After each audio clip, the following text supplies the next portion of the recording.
Dernier jour de mon Summer Food Tour après l'Islande, après Montréal, après la Floride, Miami et les alentours.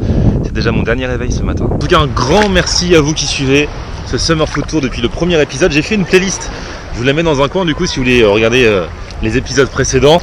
Et bah vous pouvez le faire, ça va être cool. Et puis un grand merci, je le dis dès le début de la vidéo, à WOW Air, c'est la compagnie aérienne qui m'a offert le voyage de Paris à Reykjavik en Islande, ensuite de Reykjavik à Montréal, et qui va me ramener de Miami à Paris en passant par Reykjavik du coup, parce que c'est ça le principe.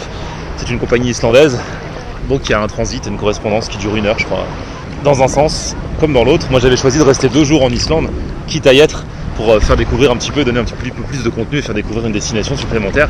D'ailleurs vous êtes plein à avoir kiffé, donc ça fait plaisir. Voilà. En attendant, ne parlons pas du retour tout de suite, loin de là.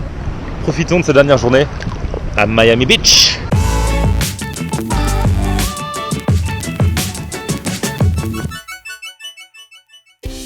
Salut tout le monde, bienvenue, nouveau vlog aujourd'hui. Alors là oui, forcément vous allez vous dire, mais d'où viens-tu? Puisque au bout du ponton il n'y a pas de bateau. C'est juste histoire de faire mon intéressant. Comme dans certaines émissions de télé, le mec arrive comme ça, il te dit bonjour, il vient de nulle part. C'est juste histoire de commencer ce nouveau vlog à Miami Beach. C'est le dernier vlog ici à Miami. On n'est même pas à Miami Beach là, on est parti pour Coconut Grove. C'est dans Miami Downtown, donc Miami.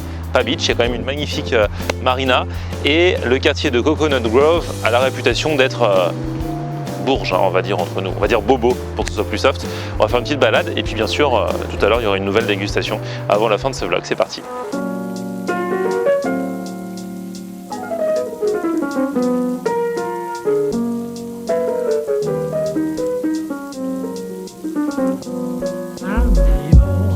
Bon, en fait, du côté de Coconut Grove, il n'y avait pas grand chose à faire, hein, à part se balader, faire un peu les magasins vite fait. Donc du coup, je suis tombé sur un bus rouge, les fameux hop-on, hop-off qu'on trouve un peu partout dans le monde.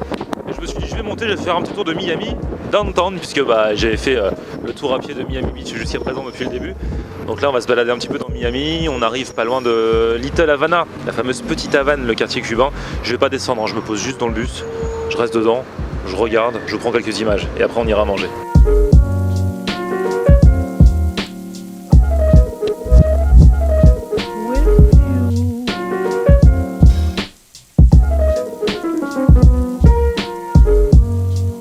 Voilà, on a le quartier cubain, Little Havana, petit passage avec le bus, et là je suis devant un restaurant dont on avait parlé, donc je vais pas descendre, mais c'est la Esquina de la Fama. Il paraît que c'est là, en tout cas c'est eux qui le disent, où ils font les meilleurs sandwichs cubains. J'avais mangé un sandwich cubain dans le premier vlog à Miami, j'ai une idée de ce que c'était, c'est peut-être pas le meilleur, mais en tout cas c'est un sandwich assez simple, hein, donc au final, pour ceux qui n'étaient pas là l'autre jour, le sandwich cubain c'est un sandwich avec à l'intérieur du rôti de porc, du jambon, de la moutarde, du fromage.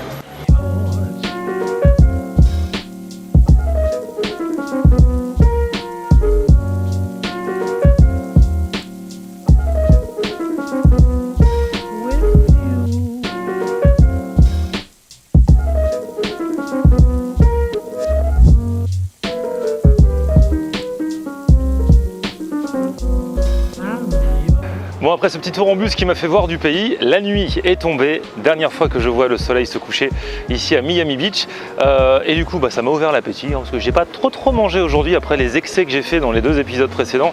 Aujourd'hui j'ai un petit peu calmé le jeu. Ceci dit, c'est le dernier soir. Tout à l'heure je suis passé dans Little Havana avec le bus, le quartier cubain.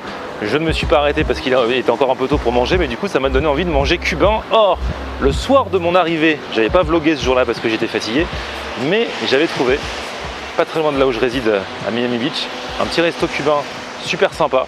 Quand je dis petit, ouais, c'est pas immense, mais il a un succès fou, il y a la queue et tout. J'espère qu'on va pas devoir la refaire trop, mais il y a énormément de monde qui vient manger là. Alors c'est très populaire, très authentique, très sympa et surtout pas cher pour le coin. Du coup j'ai envie de vous montrer ça, donc je vous emmène là ce soir.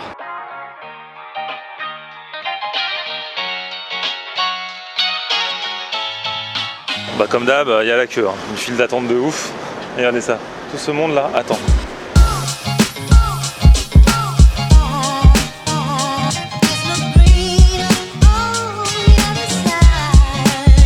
Bon, finalement j'ai même pas attendu longtemps, il y a une place qui s'est libérée assez rapidement au comptoir du coup, donc pas en salle.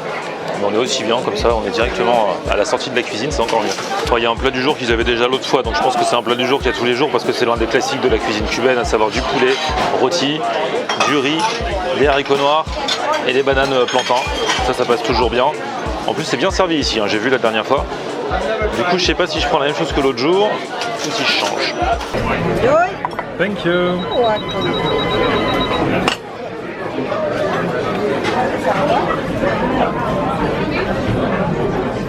Bon, bah, finalement j'ai repris la même chose que la dernière fois, le poulet rôti avec le riz donc et les haricots noirs.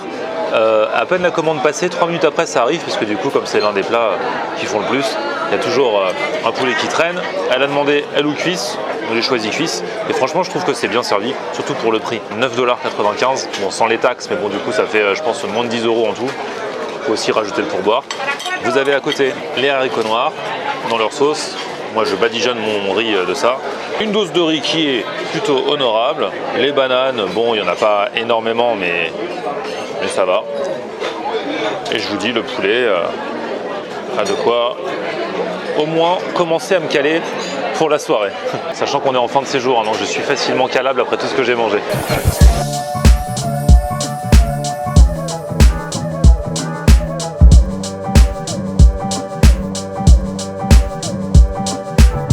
Si vous me suivez depuis longtemps, vous connaissez mon amour pour le poulet, pour les bananes plantains et pour le riz aussi. Hein. Voilà, ça c'est un truc qu'on trouve dans pas mal de cuisines, alors dans les cuisines africaines, dans les cuisines aussi antillaises. Et puis alors Cuba, bah, je vous dis, Cuba, eux ils connaissent quasiment que ça.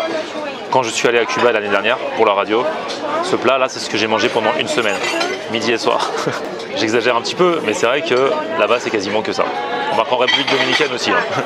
Mais moi comme j'aime ça me pose pas de problème, la preuve, là aujourd'hui j'ai le choix entre plein de trucs à Miami et c'est ça que je choisis pour représenter quand même un petit peu la cuisine cubaine qui est à une forte importance ici à Miami.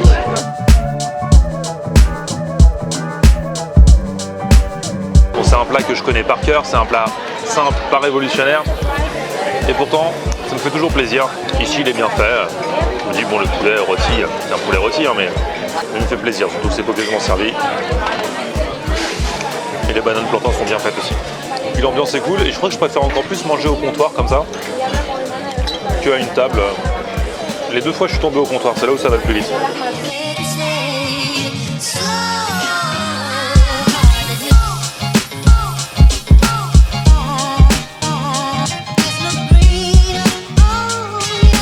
Bon, voilà, il reste que les os, comme d'habitude. Mais c'était un bon repas. Simple mais bon, si vous voulez l'adresse de ce resto cubain, il est pas très loin d'Ocean Drive en plus, la rue principale, là où tout se passe, là où tout bouge. Mais il est plus authentique que tout ce qu'on trouve sur cette rue, où les prix flambent sous prétexte que c'est sur cette avenue. Donc je vous mets les infos dans la barre d'infos si vous voulez venir ici lors de votre futur voyage à Miami. Et si vous avez des bons plans également dans Little Havana, pourquoi pas. Dites-moi s'il y a des bons plans ou si là encore c'est un peu attrape-touriste. Parce que le resto que j'ai repéré tout à l'heure avait l'air plutôt bien. Mais bon, je vous ai dit, il est trop tôt pour y aller. J'attends vos infos sur Little Havana dans les commentaires, comme ça les gens qui sont intéressés s'en servir. Et ben voilà, c'était mon dernier repas à Miami, quoi qu'il y aura demain midi, mais je vais manger vite fait, je pense à l'aéroport, parce que je vais quitter Miami Beach demain à midi, donc on va profiter une dernière fois des rues. Est-ce que je vous ai montré les rues by night de Miami Beach? Je crois pas trop, hein. Je vais vous montrer un petit peu ça ce soir.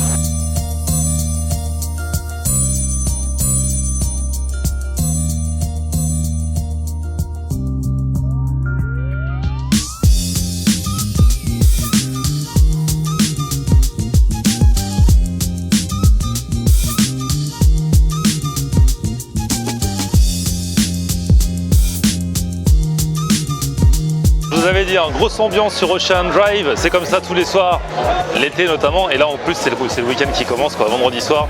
Donc il y a vraiment beaucoup de monde, je profite un petit peu de cette dernière soirée en flânant, et puis on se retrouve demain pour le débrief, je serai à l'aéroport et vous aussi vous serez là. Bon bah voilà, toutes les bonnes choses ont une fin, je suis à l'aéroport, ça va être le moment de partir, je vais manger mon dernier Cuban sandwich de la semaine à Miami. Donc voilà, le moment est venu de faire le bilan calmement de ce Summer Food Tour. On aura fait 14 épisodes. Islande, puis Montréal au Canada, puis Miami Beach ici en Floride. C'est un truc de fou. En général, jamais je fais de tour comme ça. Entre chaque voyage, hop, je rentre chez moi puis je repars. Là, je suis parti un peu plus de 2 semaines et j'ai visité 3 pays. C'est un truc de fou. Reykjavik, c'était vraiment pas prévu à la base. C'est juste parce que je suis parti avec Ro Air qui proposait de faire donc une escale à Reykjavik, normalement d'1 heure. Et moi, j'ai dit non, je vais pas rester qu'1 heure. À chaque fois, c'est frustrant. Déjà l'an dernier, j'étais parti au Sri Lanka. J'avais fait une escale à Singapour, pareil, 2 heures. J'avais pas vu la ville de Singapour. Je me suis dit que maintenant, pourquoi pas, quand j'ai des escales, sortir un petit peu de l'aéroport, passer une nuit ou 2 et visiter. Donc ça, c'était cool. Reykjavik, des paysages de fou. Pas que à Reykjavik, hein. Reykjavik c'est la ville, c'est la capitale, même si c'est une petite ville, mais tout aux alentours, allez voir la vidéo, notamment celle où j'ai testé le hot dog, parce qu'il n'y a pas que le hot dog à l'intérieur, et j'ai vécu une expérience fabuleuse. Montréal, j'étais pas allé depuis très longtemps, j'étais allé quand j'étais jeune, franchement, ça a été l'une de mes villes chouchou de ce Summer Food Tour. Coup de cœur, déjà je suis tombé en pleine bonne période, il faisait beau, il faisait chaud, il y avait des festivals à tous les coins de rue. Niveau culinaire, il y a plein de trucs quand même assez originaux et assez sympathiques à manger. La fameuse glace là, c'est une vidéo qui a bien marché, ça j'ai vu déjà. La glace trempée dans du chocolat XXL en plus, elle était énorme. Merci à Ruben l'abonné qui m'avait fait découvrir cet endroit qui s'appelait Chocolat Favori. Donc Montréal, vraiment gros coup de cœur. Et puis alors Miami, c'est le côté States, c'est les States à la plage, donc ça c'est plutôt sympa. Culinairement parlant, bon, c'est pas là, on va le mieux manger du monde, mais ça permet, tout en étant à la plage, de tester quelques trucs des States. J'ai retrouvé mon fameux Shake Shack, mon fast-food préféré. J'ai découvert les Cuban sandwich. J'ai remangé un peu de cuisine cubaine, puisque vous l'avez vu au début du vlog, la culture cubaine est quand même prépondérante à Miami. Bref, avec ces 3 destinations, j'ai fait 3 trucs complètement différents et qui m'ont plu. Enfin, c'est une expérience vraiment que j'aimerais renouveler. Donc là, j'ai mangé mon dernier Cuban sandwich. Ensuite, je vais prendre mon avion jusqu'à Reykjavik. Et puis ensuite, ce sera le retour à Paris.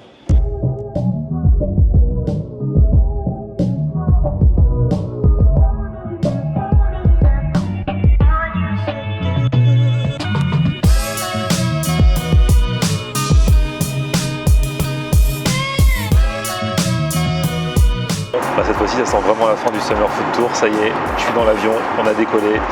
Magnifique avion violet, les avions OR, j'adore la couleur. Et puis au final, le Summer Food Tour sera terminé. C'était une super expérience. Merci à vous tous qui l'avez suivi, qui m'avez envoyé des bons plans en fonction des destinations où j'étais, qui avaient laissé des commentaires.